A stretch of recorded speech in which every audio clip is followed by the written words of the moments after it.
Hello, everyone, and welcome to another episode of First Impression Sports Talk. Today, we're talking all things NBA, so let's get started.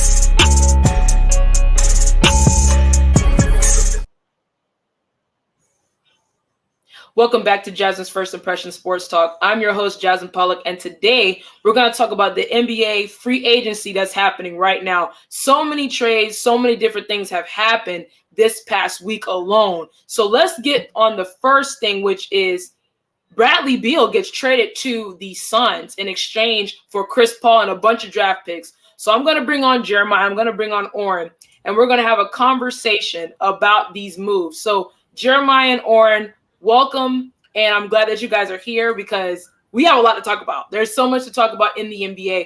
So, Jeremiah, I want to start with you. Bradley Beal, been with the Wizards for the longest time. Now that he's in a new sense of scenery, now he's in a new environment with star players like a Devin Booker and a Kevin Durant. So, Jeremiah, how big is this move, and who won the trade between the Suns and the Wizards? Well, how big a move this is, Jazz, I would say that this can be a big question mark when it comes to the league going forward. And really who won the trade for me, I would say has to be the Washington Wizards. The reason I would say that is the reason for this trade, Bradley Beal going to, I would say, the Phoenix Suns, is to get him in a much winning situation for him to actually try to get himself a ring at the end of the day. Mm-hmm. Because we know what Washington meant for Bradley Beal, being a very this generation of basketball players right now that is being loyal to their franchise, because you have a Damian Lillard and also other ones that stay put, or like a Giannis. But when it came to the Bradley Beal, of course, those things, they parted their ways. And for him, he was able to control to where he wanted to go to. And, you know, he chose when it came to Phoenix. But the only thing when it comes to Phoenix at the end of the day now, right now, they really have no other assets that's mostly around them. It's just three of them, which is Devin Booker, Kevin Durant, and Bradley Beal. That's just going to be your main scorers.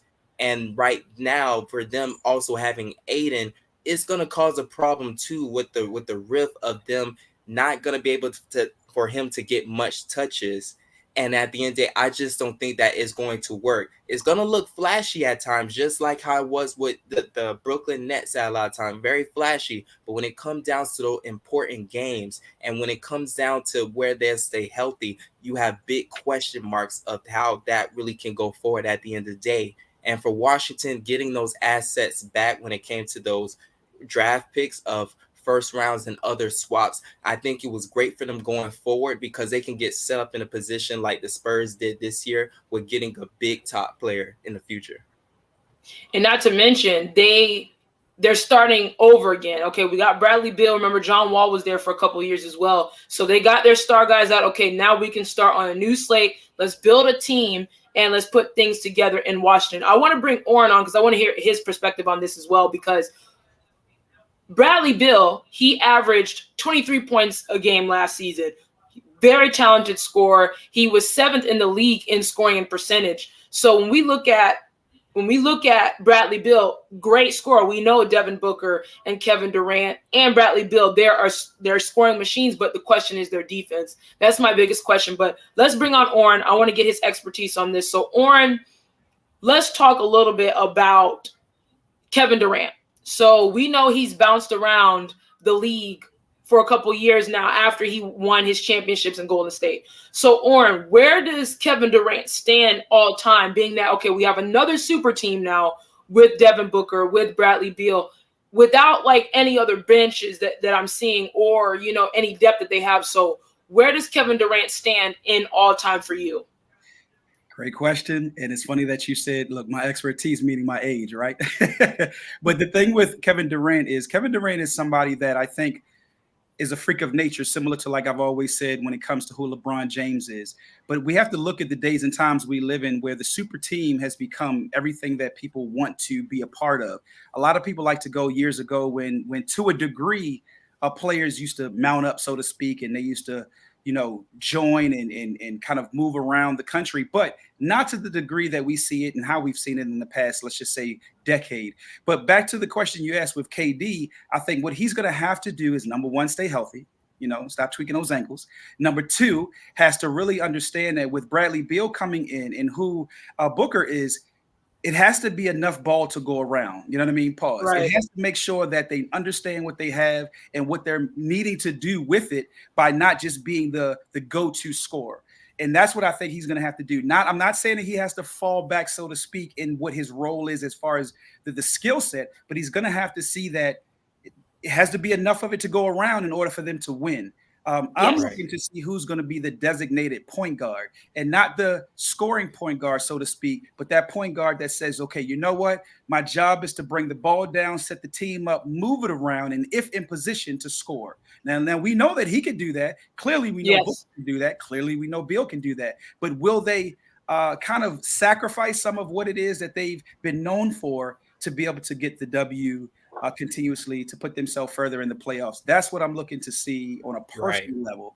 What will they do sacrificially to say, okay, guys, we had something when we brought KD in. Now Chris Paul is gone, and I know, Jasmine, you and Jeremiah were touching on that, or either we're going to touch on that, but now bringing Bradley Beal over, this speaks volume to the fact that this is now a true Three Musketeers, right? This is a truly super team that each one of the three of them are scorers. They are known for putting the ball in the basket. How will any of those three say to themselves, okay, you know what? Can I dial back my percentage to 10, 15 less of a percentage of shots taken, and maybe 5 to 8 points less scoring per game? That's going to be, to me, some of the degree of what those questions are going to happen to having to be had in the locker room. Absolutely. And they have to make it work because the Suns are in a financial setback with 161 million combined with DeAndre Ayton, Devin Booker, Kevin Durant, and now Bradley Beal. So they have to make it work. I mean, there's a lot of money put into this. So it's for them, this is a do or die season for me. Yes.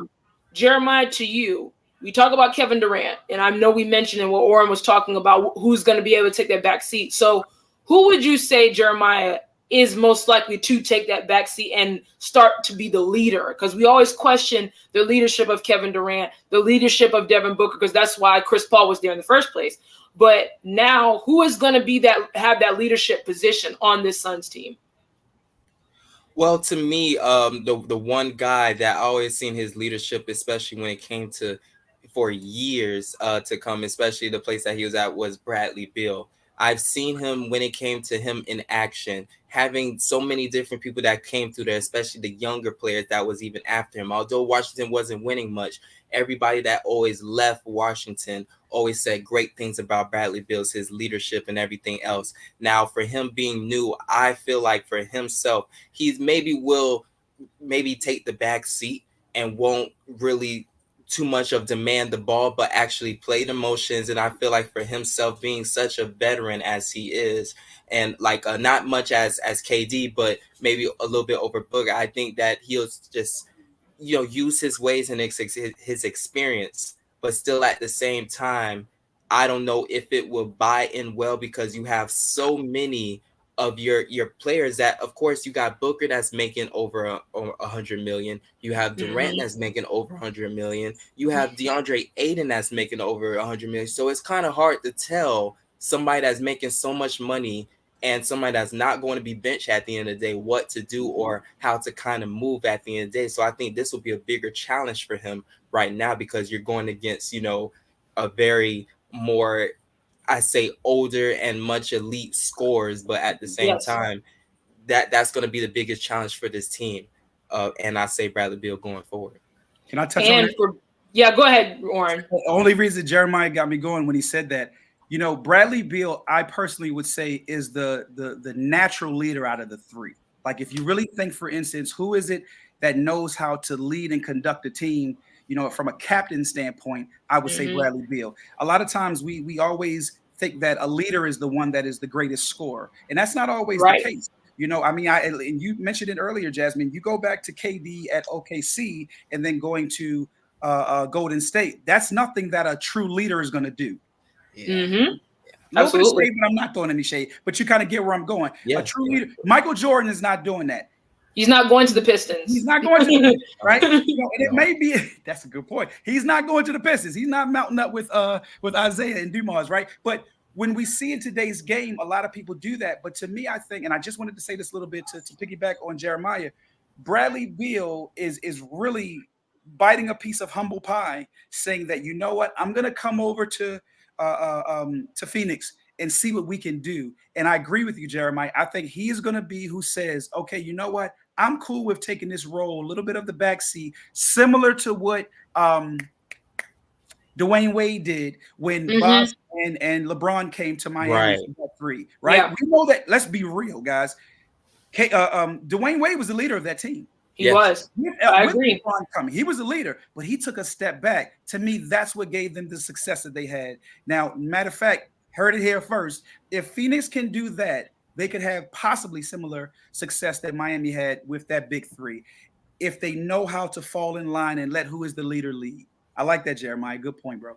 And now, too, if you look at the head coach, they hired Frank Vogel after firing Monty Williams, and now Monty Williams is with the Detroit Pistons now. So for Frank Vogel, how is he going to be able to keep these guys together? Big egos, a lot of guys that battle back and forth. How is he going to be able to keep these egos?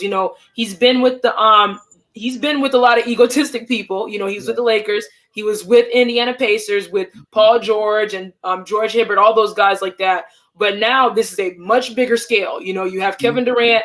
There's a lot of pressure on Kevin Durant. I know the media is not giving him that pressure a lot, but there's a lot of pressure because now it's like, okay, this is your second team since Golden State.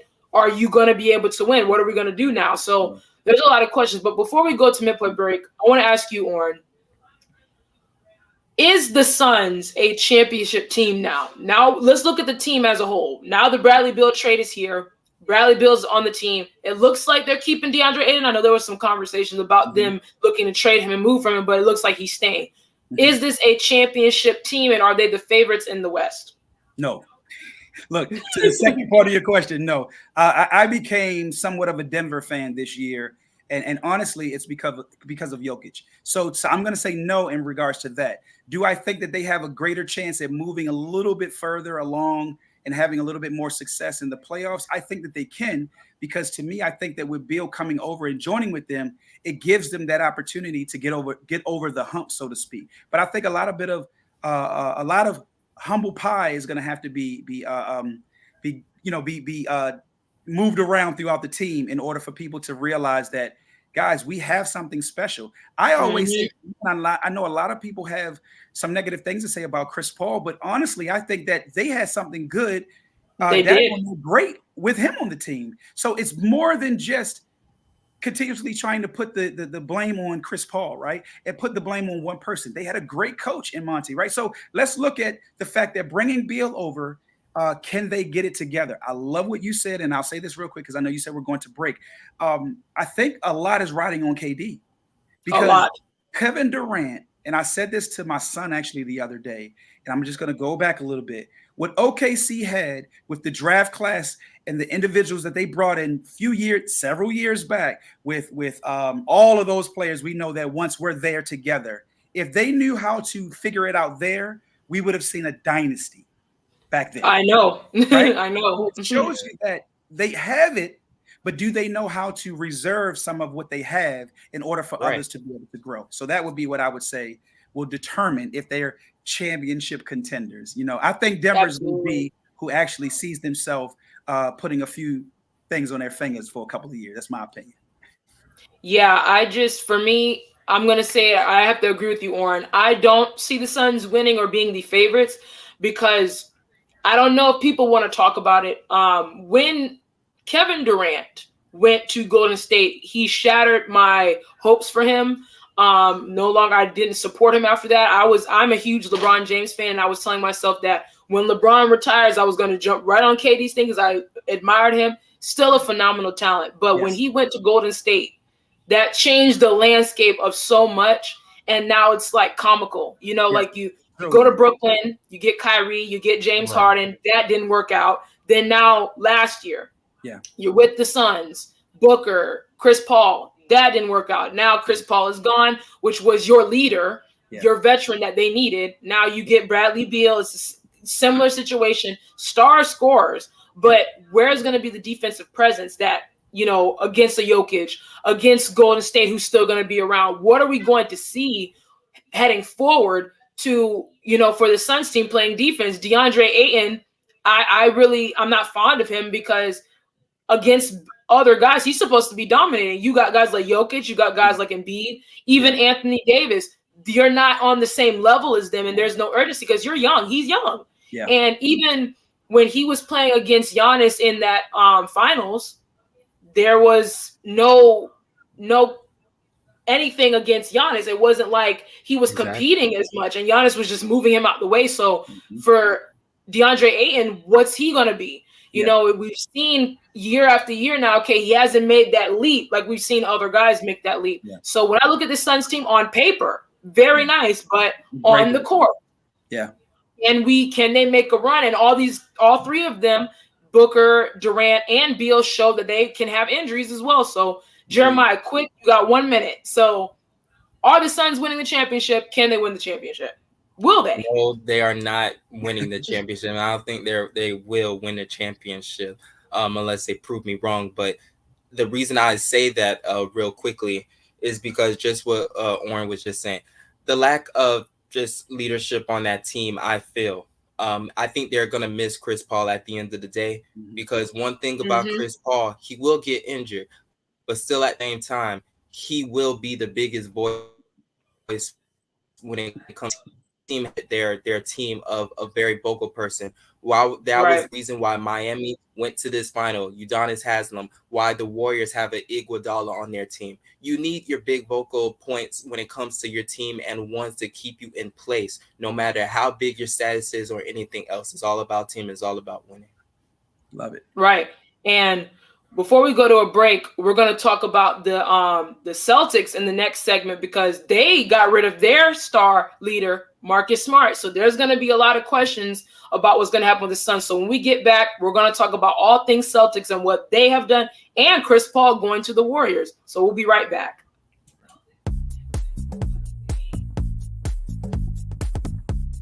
Renting is everything. It's style at your doorstep. Off the runway and into your closet. It's every trend you've been dying to try and every designer you've yet to discover. It's wearing it your way every time and making it count everywhere you go. It's never worrying about what to wear because something new is always coming your way. That's why renting is everything. New styles, top designers, all for a flat monthly fee. Start your subscription at renttherunway.com.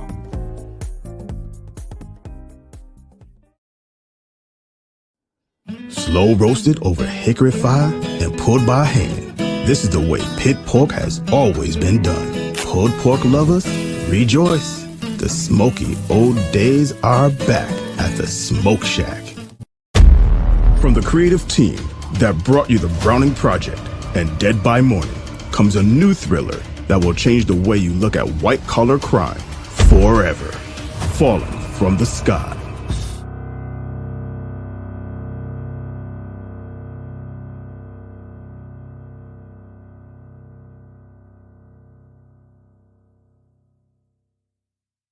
You're watching Jasmine Pollock's First Impressions Sports Talk. Be sure to join Jasmine every week for great conversation on the NBA, NFL, and a wide variety of sports topics. To see past episodes of First Impressions Sports Talk, go to YouTube and search First Impressions Sports Talk. You can connect with Jasmine on LinkedIn by searching Jasmine Pollock. And now, back to more First Impressions Sports Talk.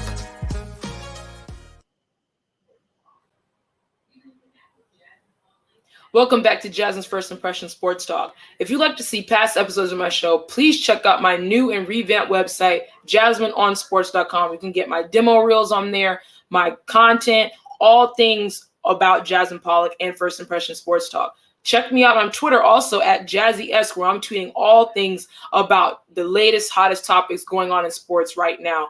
And let's get back to this conversation. So before we were talking about the Suns making their moves and their leadership roles, who's going to step in and be a leader. So let's go into the Eastern Conference now, where the Boston Celtics have traded away Marcus Smart to the Grizzlies, and they get Kristaps Porzingis. Now, initially I was confused because I was like, why would you trade Marcus Smart? I mean, 2-time defensive player, 3-time defensive all-team. You trade away your top players. So let's bring on Jeremiah. Let's bring on Oren, and let's have this conversation. I want to start with Oren. Oren, the Celtics have been that team that's been consistent. They've been to the Eastern Conference Finals, I believe, 6 times now. And they have a young nucleus, of course, Jason Tatum, Jaylen Brown. You get Al Horford a couple years ago. Now Marcus Smart is gone, one of your top bench players, one of your top players in the league, defensively, give you that spark off the bench. He's gone. So they get Kristaps Porzingis. What do you think about that? So I want to start off here because actually I was pondering when we were coming out of the break, thinking about which angle I wanted to come from. I've been a fan of Porzingis since he got drafted.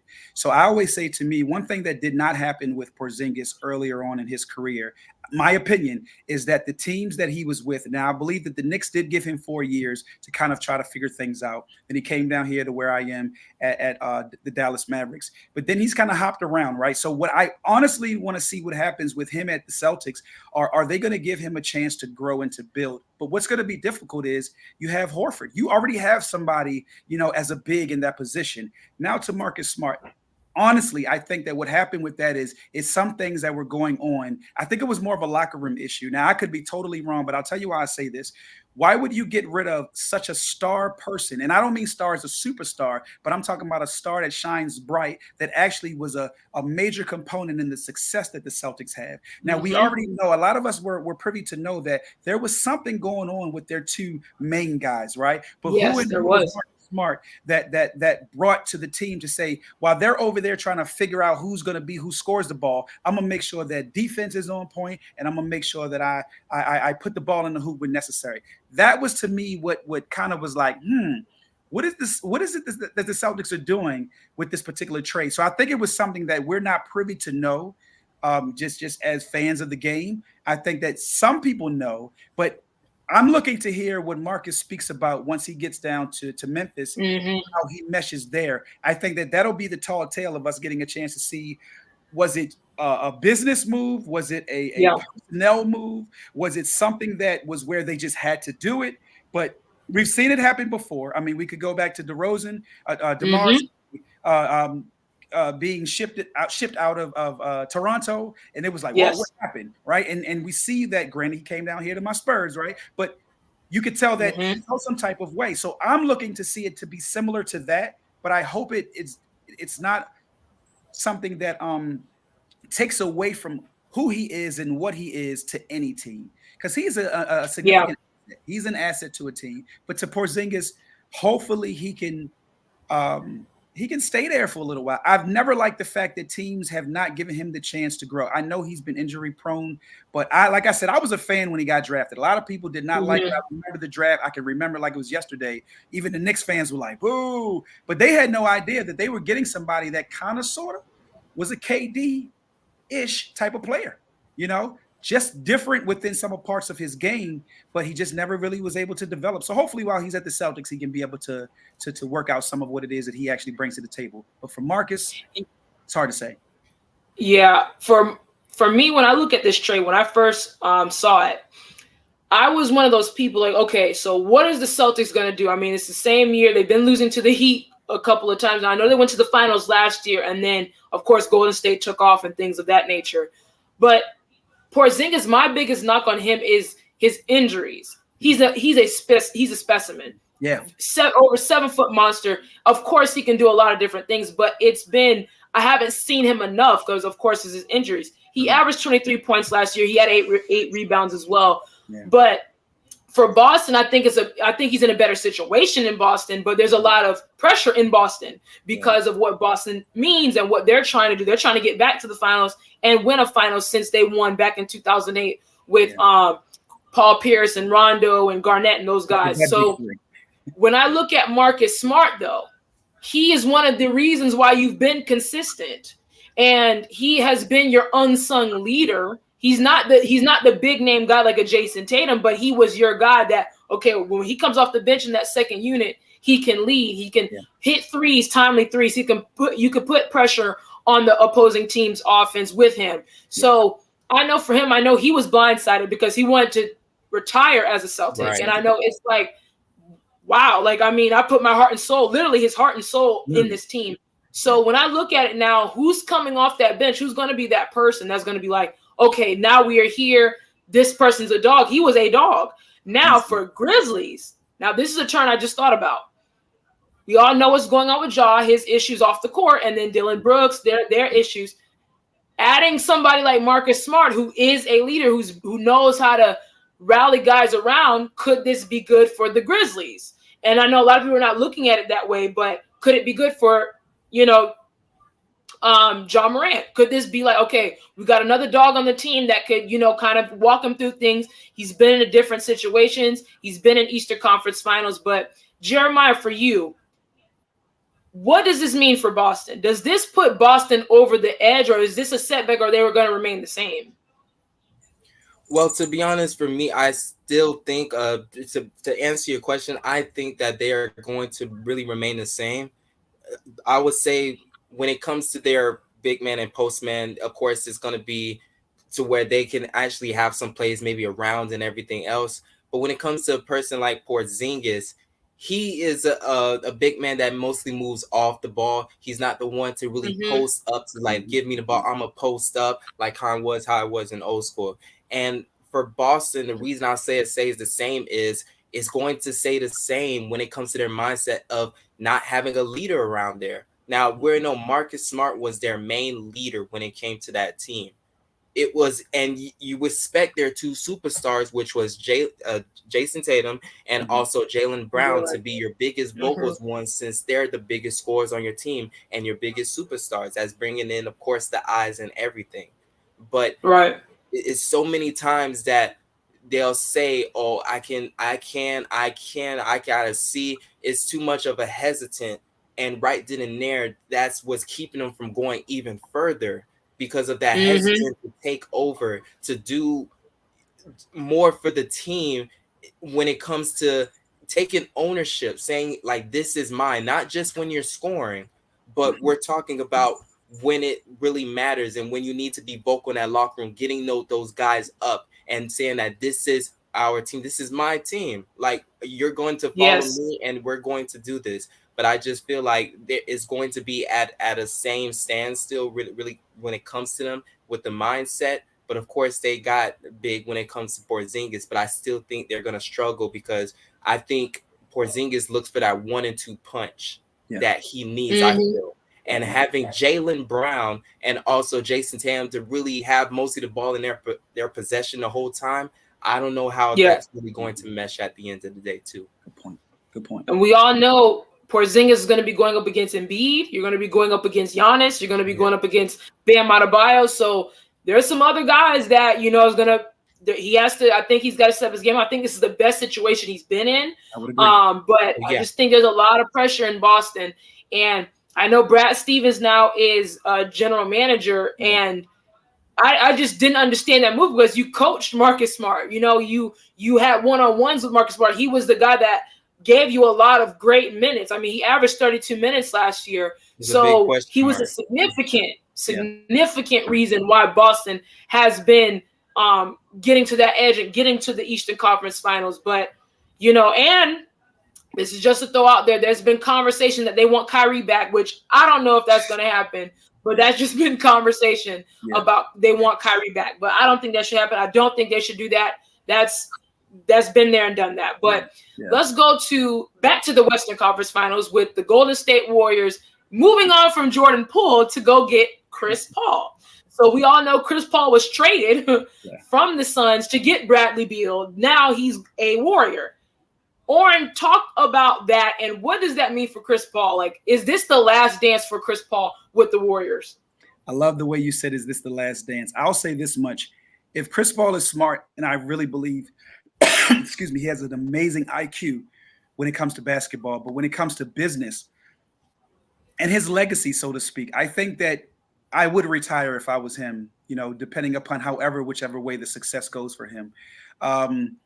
I want to touch on two things, if you don't mind. Draymond spoke about that he doesn't feel as though that it was a good move. He and Chris Paul have not had the best relationship.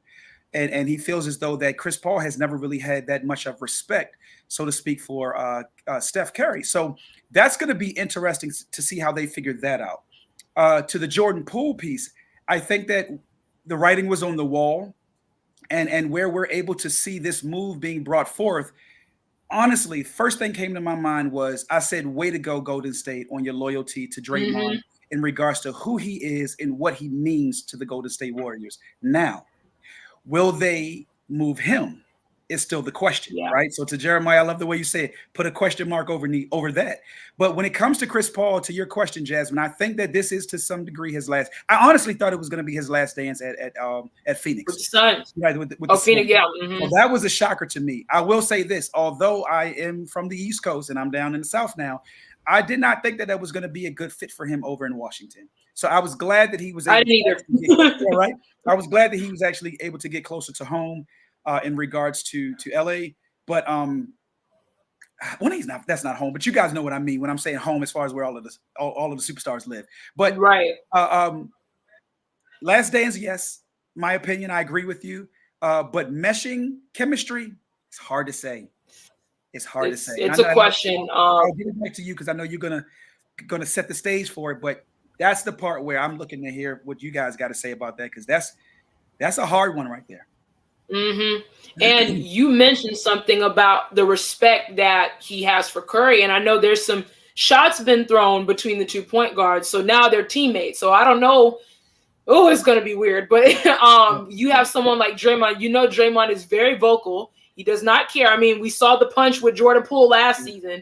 So I mean, he's very, very vocal. So and he is right. Draymond is the glue to the Golden State Warriors. And of course, as Curry's team, he is the face, but Draymond is that glue. So we're going to see. But for me, when I'm looking at this right now, the reports are saying the reason why this move happened with getting Chris Paul is to give Curry much needed rest, because we saw last season Golden State's differential was very low when Curry went to the bench. And their bench didn't do as well. And of course, that had a lot to do with Jordan Poole. Jordan Poole didn't have the season that he did prior. So there's a lot of things that they needed to do, and their depth wasn't competing as much, and they weren't getting the production that they were expecting. So you get someone like Chris Paul.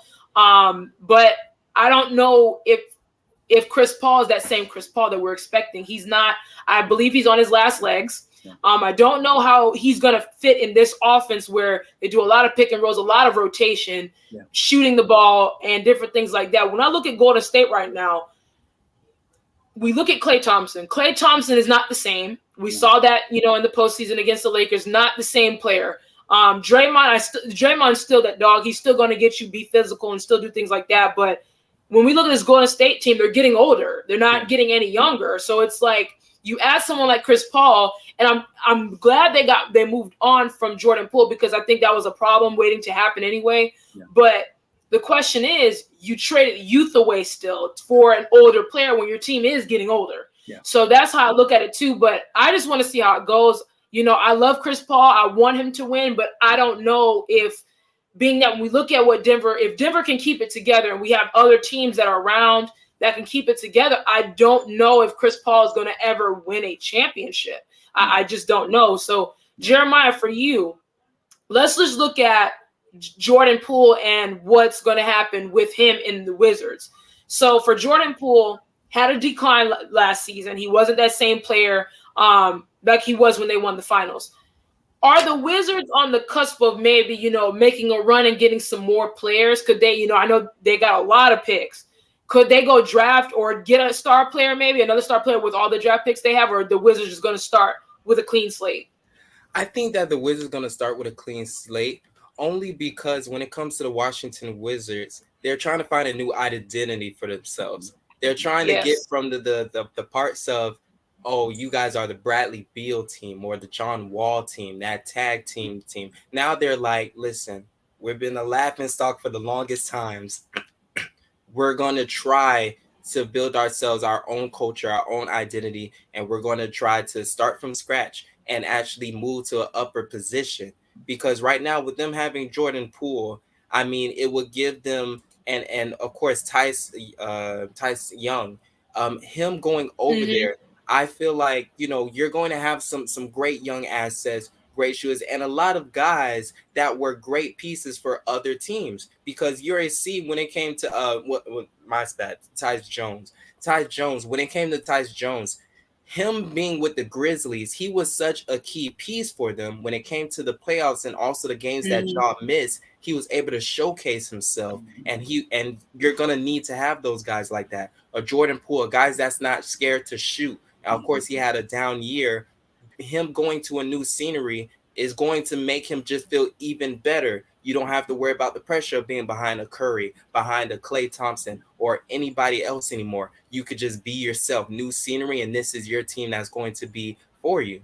And I just feel for Washington, they can build around this, and I just feel like they're going to keep their picks intact, and I just feel like they're just going to move up from there. And I know Washington is very hungry. I know it's been down years for the longest time, so I think the fans are just waiting for a team to be, able to compete in the East and just put a team together.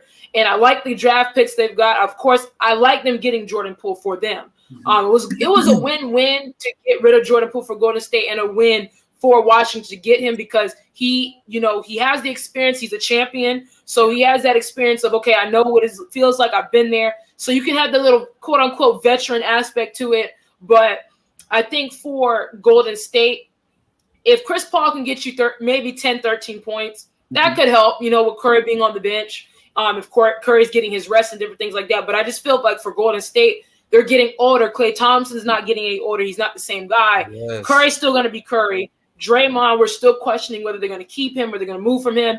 But it's the youth that I'm worried about for Golden State because now people are like, okay, now they're getting older. Is the dynasty over? That's been the question for this past year. So that's just my biggest thing for the Warriors and how they match up with everyone else. And, Oren, they need size. I mean, the size has been a problem. Yeah. I was going to ask you about against the Jokic. Yeah. So, Oren, to that point, why do you think they didn't go get size?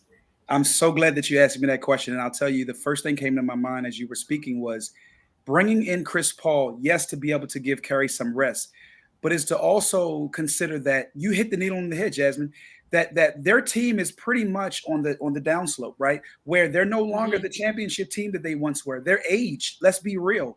And sometimes I think the genius within upper management, it looks at it from a standpoint of saying, okay, if we bring in an individual that's going to be retiring soon, right, that we'll be able to say, okay, you know what, we're going to give you your last run, your last dance.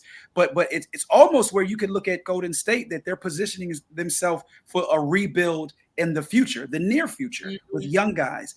I don't think Jordan Poole was that guy for them to build around. I think he was the success he had during the championship year, the year before last, went to his head.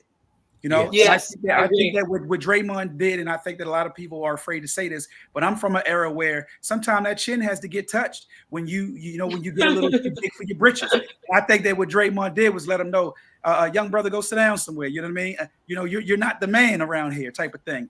And I think for because of the days and times we live in, Jordan Poole didn't understand that, so it affected his game. So where Draymond spoke about that, he know that the punch affected his team and his game, he was right. So I respect him for doing that. But to your point with bigs, Golden State is going to have to say to themselves, for what it is that we do this upcoming year will show us what we need to do for the future. That's my opinion with this year. This year is kind of a studying analysis type of thing of what is it that we need to do different? Where do we need to tweak? Where do we need to stay the same? I'm looking forward to seeing actually what they do with Draymond, because within the next year or two, they're gonna shake it up, right? For the most part, Steph is gonna retire as a Golden State Warrior. Clay might retire as a Golden State Warrior. Draymond may not, because to me, out of the three, Draymond will be who can go somewhere else and help another team have success. Right. But I would love to see him retire as a Golden State Warrior. But to the big, they had a few. They had the young guy that came a year or two ago that they got rid of last year, right? I think it was last year. But they have to be able to know what they're coming into. The Golden State Warriors have a system similar to the Spurs, similar to when Phil had the Bulls, and those type of coach teams, you need to know that the coach is the coach, the star is the star, and the role players are the role players. And not every young guy come into that system and mesh according to what is needed right then. You know, that takes a little bit of time. So we'll see. We'll see as this year expires. We'll see. Absolutely. But I just feel like these moves have been crazy. I mean, I'm trying to keep up with them as they go, but I know we're on a Damian Lillard watch. That's been the conversation blowing up now. What is going to happen with Damian Lillard? Is he going to leave? Is he going to demand a trade? I know Miami's in the conversation. There's just a lot going on. Of course, Kyrie Irving, he's a free agent. Just a lot of moving parts happening in the NBA, but we're definitely keeping an eye on it. But thank you, Orrin, and thank you, Jeremiah, for giving your expertise and giving your opinions about the NBA right now. I know it's just a lot of different things. And me and my dad talked about it before we leave. My dad, he loved the old school basketball just like you did, Orrin. And I wish I was living at that time seeing that old school basketball, because I'm just getting tired of the same things that are happening right now in the NBA. But my dad was saying, he said, now we're giving players these big contracts with just the name and nothing with it, no kind of resume with it. And he's just like, and now you have these expectations. The person's not doing what they're supposed to be doing. We look at Ja, we look at Zion, the top two picks in that draft. And now it's like, you warped all this money around them. And now it's like, man, we're in a bind. So he was like, these teams have to start waking up and saying, okay, we'll give you 5 years, but it's like, what are you going to do for us? And then we'll talk about a big contract. So that's where I'm at with the NBA as well. Like, when are we going to stop giving the big contracts yet? And just, let's see what they are doing. Let's see what they become. So, that is so what do you think about that one before we get out? What do you think about this notion now? Contract, name. Oh my gosh. Boom. I'll tell you something. Your dad is on point. And yes, you're right. He and I are from the same era of watching basketball be played for the love of the game. You know, the going out and saying to oneself, you know, I think I have something that I can continue to build upon, and hopefully it'll take me somewhere. That player, I think, is far gone. I think the player of today, you know, even look at this year's draft. Each year, players look like they're already making the money that they're going to make when they're in the league, right? So they no longer actually look like they have the same hunger and the same love for the game, you know, so they almost have bought into the business well before the business has actually been able to show itself to be something. But when you speak about that bag that these guys get, we know realistically speaking, it's huge. You couldn't have said that any better, Jasmine. It is huge. It is beyond anyone's imagination of being able to make that amount of money doing something that you started doing at a young age, but that you've yet to show yourself to be approved of needing to even receive something of such. Michael Jordan is the first time we heard speak about that. And you said it tonight. Your name is what gets you a bag versus your game is what gets you a bag. When did that start? To me, that's when, and I'm an NBA guy, I'm a basketball guy, that affected the game tremendously.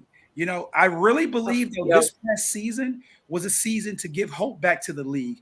Honestly, when it came to what happened with Ja, I think people got to realize that, and I wanted to touch on something that you spoke about, if you don't mind me kind of doubling back a little bit. Yeah, go ahead.